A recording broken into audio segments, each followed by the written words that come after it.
Hello, everyone. Welcome on the show today. And as you all know, my name is Balan Ragbalan, also known as Encrypt Mindset. And the purpose of creating this channel is because a lot of people are broke, and we don't want you to be one of them. And some of the programs that we'll be bringing you is basically showing you successful entrepreneurs that are, blazing trail in their industry, and also like trying to get to know them and learn some valuable lessons for them from them. All right, and today we have no other person than a guy that I respect so much. All right, and his name is Tife Cornerstone. Welcome on the call. Yeah, thank you for having me. All right. Or much rather, I'm happy to have you as well. Yeah. Um, thank you. All right. All right. So I would love you to introduce yourself. All right, to the audience, people that don't know you. Who are you? What do you do? And what are the other things you need or you want people to know about you? Okay, well, yeah, I'm a simple guy, less than a perfect guy. Yeah. The name is Bolo Atife, majorly referred to as Tife Adebanjo. For work, I do over-the-counter trading. I'm from Ibadan. I'm still in Ibadan, and will be. I love Ibadan so much. So I'm a student of University of Ibadan, studying computer science. But my major recognition is for my work, not as a student. Yeah. I tend to put myself out there as a trader, a cryptocurrency trader over the counter, and that's basically what I do for a living. Okay. So when you say over the counter, what does that actually really mean? Because majority of people know what a crypto trader is, which is like buying and selling different cryptocurrencies and actually trading it on platforms like Binance and all of that. But when you say over the counter, I think it's something that's like a lot of people don't know about. So can you like shed more light on that aspect of trading? Okay, cool. Okay, cool. Yeah. So the traditionally over the counter basically means just a random guy walking across some sort of business counter and then exchanging some values, doing transactions. That's basically what over the counter means. But when it comes to crypto, what we mean by over the counter is, I think the key word is decentralization. Yeah. So eliminating intermediary or any form of platform that kind of like collect what you have and then collect what your counterparty has. So you are eliminating that person. It could be a company providing a platform for you to execute what you do, but they don't necessarily have to collect what you have. Okay. So over the counter basically means you exchanging your value with another person or another business. Without intermediary. So in the crypto sense, it basically means that you're exchanging crypto to Naira. Yeah, not necessarily Naira. Not necessarily Naira, but let's say like fiat, whatever, any currency or any other crypto. Oh, good. And I believe that you have a business around this particular transaction now, and we were having a conversation yesterday, and you mentioned, how much of volume you guys move, like in a year, like last year alone, like that's so massive. So I want to ask you, like, what does it really take to succeed as a businessman? Because I know that, okay, the fact that you are a crypto trader does not mean there's also a business side to what you do on a daily basis. All right. And one of the questions I've always wanted to ask is, okay, what does it actually take to be a successful business in this age and time right now with the economy, fluctuation here and there and all of that, So what does it really take to be a successful business owner in Nigeria? Okay, well, yeah, it takes so many things. Okay. But I'll only mention the things that I can remember, or even the things that I know. The things that I know that I can remember at the moment, I'll mention them. So one thing I feel is the most important thing that I've had to learn, whether passively or as a lesson because of one particular incident that happened or the other, is you need to be trustworthy. It is very, very important that you are trustworthy. For my own kind of business, for example, if you are not trustworthy, you don't have a shop. Yeah, that's basically your workshop. Because like I used to say, and almost everybody knows, everybody that does peer-to-peer knows that you can be a peer-to-peer trader like for like 10 years and you have built your name and you are okay, and then something goes bad one day and it occurs to people that you are being shady or something in what you are doing, like on that particular incident, you might just lose your record, whatever you have done, whatever name you've built over the last decade, and you just lose it just like that. And the next thing, you just say that nobody is coming to you for trading anymore. Over the counter, It is basically based on trusting somebody, trusting the value they have, trusting their trustworthiness, trusting their capacity to deliver. And as if for a reason or the other you compromise on the trust, you don't have a shop anymore. So it is very, very important that you are trustworthy. And then secondly, if your business is not on the internet, I don't know what you are doing. It's not even a matter of whether your business is going to grow or not. I don't think you have a business in this time and age. So your business has to be on the internet.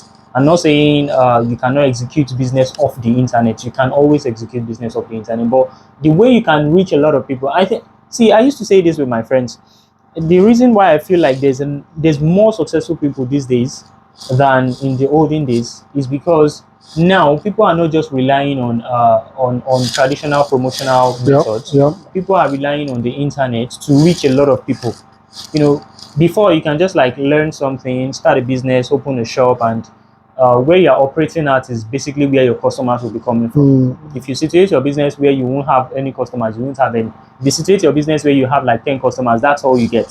But these days now, you can put your business on the internet and someone that you have never seen in your life is coming to buy your business, like someone that you've never met at all, you know, via referral or somebody just seeing your business when all the promotions that you've done on the internet. So your business has to be on the internet. You have to be trustworthy. And then 3, do not overestimate your capacity to deliver. What does that mean? Okay, so this is basically a situation of or let me say, calling every businessman out there to try to make sure that they don't bite more than they can chew. Especially in this line of business. If all the liquidity you can provide is $1,000, don't try to take on $5,000 trade. It will choke you. It will choke you, and then if you fail to deliver, it might just ruin what you stand for altogether. So it is very, very important that you don't buy more than you can chew. So that's also the thing. And there's just so many things you need to learn to be a successful business person. And we'll stop here because of our time, so that we can move ahead further. So you mentioned trust. You mentioned being on the internet, which is very, very important. And you also mentioned that capacity to deliver. You shouldn't overestimate that. I think those are very, very powerful advices to people that are just starting out in business, or even people that have been in business already. All right. The next question I would love to ask you is, what does it take for, let's say, young people like us? Right, I believe I'm still relatively young, and you are still relatively young as well. What does it take for young people like us to, let's say, start online businesses, or let's even say if they want to venture into a P2P business like you are currently doing, OTC, like you call this? What does it take for young people to do that? Does it require a lot of capital, or is it just trust, like you said? Okay, well, yeah. So basically, all business require capital. To be honest, So it's just in the absence of no capital, there are some business that you can't go to, and I am very, very, very happy to tell everyone out there today that OTC is not one of them. Whether you have capital or you don't have, or whether you have limited capital or you have a lot of capital, this business is so much for high network individuals as well as people that are just trying out, like starting out with little to nothing. So there are some things that you can supplement into place that can cover as capital for you. So the first most important thing is you need to actually know people. And when I say know people, I don't mean you should know Sheyi Makinde. Is of no relevance to this particular thing. I don't mean you need to know Elon Musk. Elon Musk is not going to help you here. I'm talking about liquidity providers. You need to know. See, nobody is minting Naira in their room, and nobody is minting USD in their room. This liquidity have to come from certain businesses, people that are actually doing real businesses, real-time businesses. And in the real sense of events, the value that we are exchanging at OTC is not something that we can just like go by and get from just anywhere. We are getting it from actual businesses. Do you understand? So you need to meet these people that I'm talking about, actual liquidity providers. And when you meet them, you need to be able to like sell yourself to them, make them understand that you want to be an affiliate of them, or you want to be their customer. This is what you have. This is as much as you are. This is what you can deliver, and this is as much as you would like to be delivering. Do you understand? So when you know those people, it doesn't have to be limited to one people. as I am now, although I work with some top liquidity providers in Nigeria, I don't know if I'm allowed to mention it. You don't. Yeah, like I work with One Liquidity, Okay. and I work with Crescent Incorporation, Okay. yeah, OBX Finance, a lot of big names, Gredo e-currencies, and it's not a matter of you being a big business before you can actually work with them. Working with them just means making them know that you want to become a liquidity provider as well, and you want to tap into their liquidity pool, Okay. because it's a pool. Naira is not infinite. Like you can, Naira finishes, any currency can finish. Do you understand? And it can be scarce at some point. So that's why you need as many liquidity providers in the country as possible. You need to work with them, and that's number one. Number two, you need to start selling yourself out there. Make them know that you are available for this kind of service, because it's a service you are rendering. As much as it is a business, it's also a service. You're providing liquidity for people's cryptocurrencies, or even liquidating their fiat into cryptocurrencies for them. So you need to make them know that this is what you do, and you'll be happy to have them with your business. You'll be happy to service that part of their businesses. So when they know you, they come to you, you get their job done for them, and we can't really mention all the specifications or all the dynamics or whatever is involved in peer-to-peer right now. But the most important thing is that you need to know these people, liquidity providers, and then you need to find your own customers. Okay, so it's more or less like bridging the gap. Yeah, exactly. Between the customers and the people that have the liquidity that you need to do your business. Okay. Okay. So let's step away from business for a while, all right? Because I don't want this to be too technical, all right? Okay. So personally, now, do you have, as a young business owner, as a young Nigerian business owner, do you have hobbies? All right.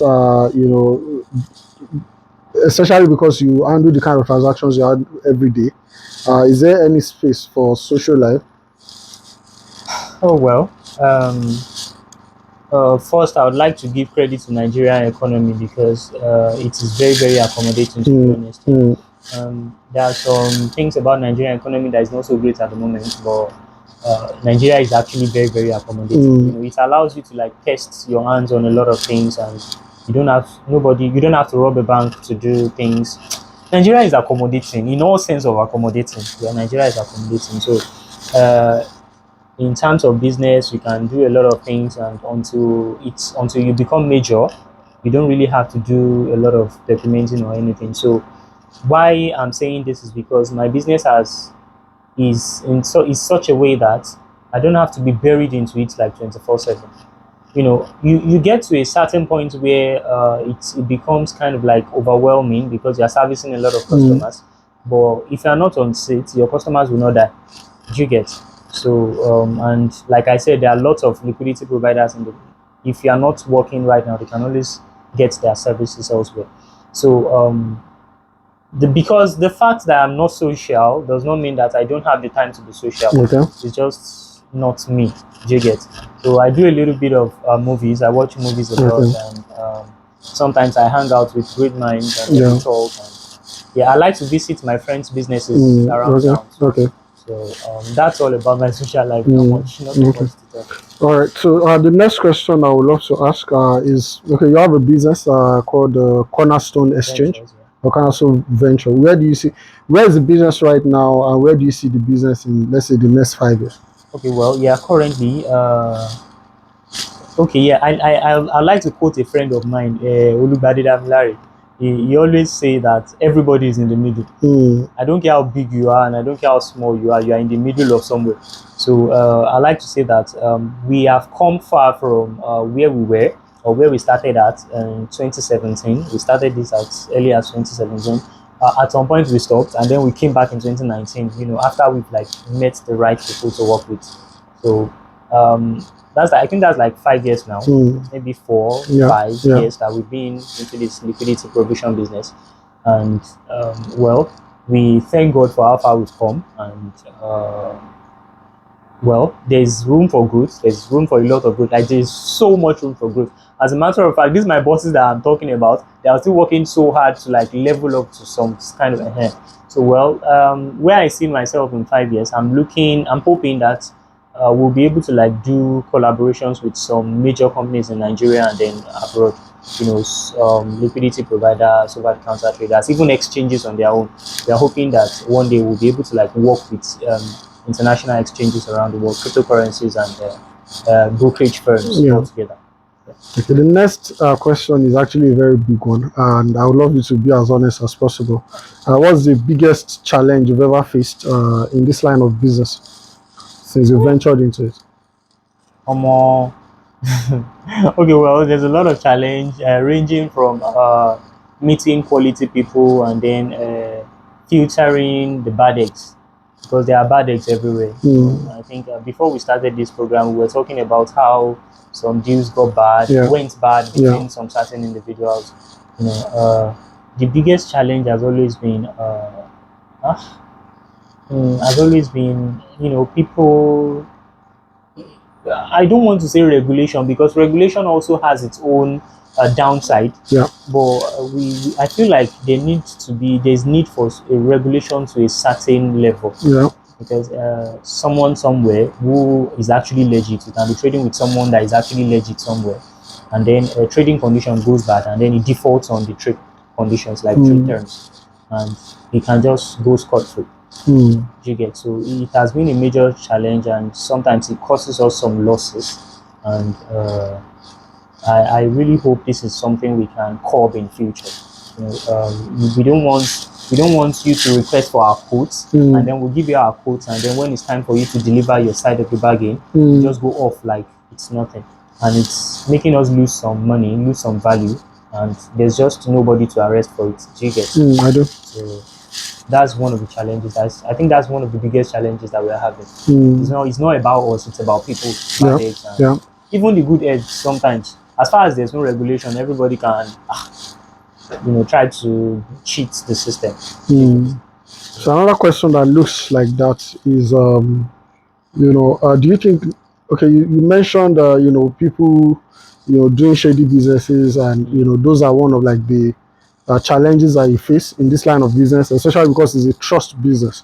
You have to trust people to hand over money to them, and people also have to trust you in return. Do you believe this is like peer-to-peer business, or let's say OTC business, is a substitute to, let's say, internet fraud?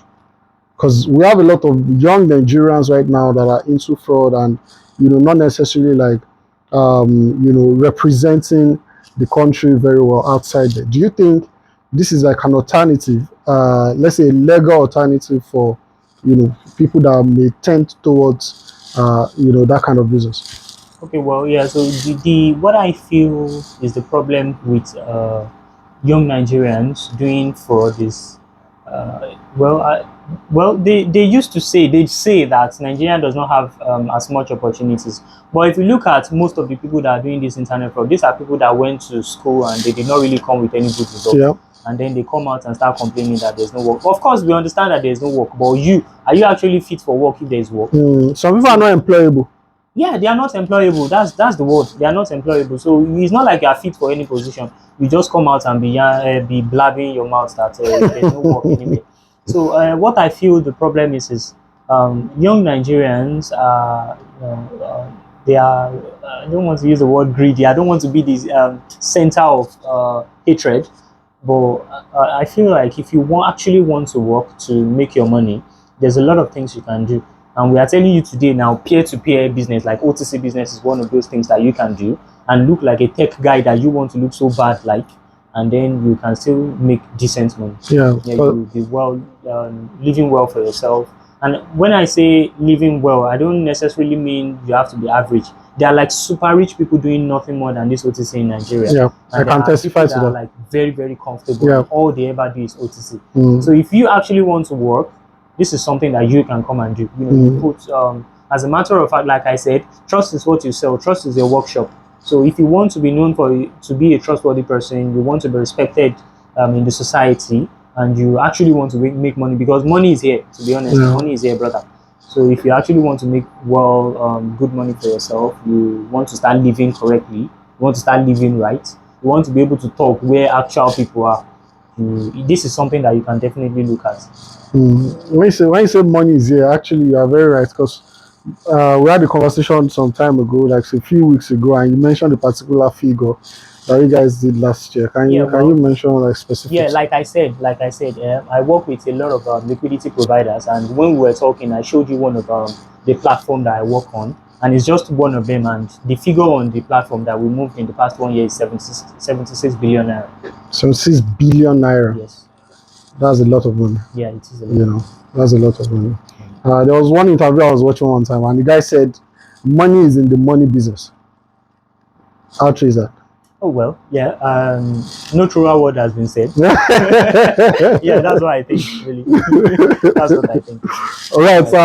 On the closing note now, what message do you have to young Nigerians? Let's say they've been into business, yeah, they're just starting out, but they are not getting the kind of result they want yet. They are doing their best every single day, waking up every day, and facing the struggle and the hustle. All right, but they are not getting the desirable results yet. What message of hope do you have to such people that are watching this right now? Okay, yeah, well, so my first message would be that they should give up. Okay. Yeah. Oh well, yeah. They can give up and try what it looks like for a while. If I think I mentioned earlier that in 2017 we started this OTC business and then we stopped at some point. What I did not tell you is what happened at the point that we stopped. Ebipa. Hunger go wire you, especially if you don't get the power to go steal money. Hunger go wire you, go carry your you go dust your this thing and then you start working back. So well, giving up is not a good option. You should not give up because there's literally nothing on the other side of giving up. You know for a fact that there's nothing there. You are settling for a mediocre lifestyle. You are giving up here. So, and you don't want to be one of those guys begging on the streets. So whatever you can do to actually make money, it's worth your effort.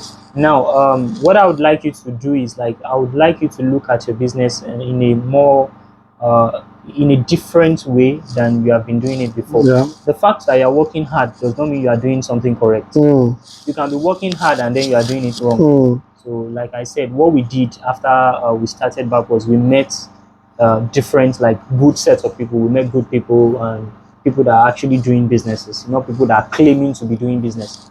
We met people that are doing motivational speakers. Yeah, we saw the figures that they are moving and we saw their capacity and we started working with them and then they put us through some things. It is also important that you actually learn something. When I was talking about Nigerian being accommodating, one of the things that Nigeria accommodated with being so accommodating is it allows people that don't even know business to actually own a business. And that's really a bad thing. You can wake up one day and be like, I want to go into the food business without knowing anything.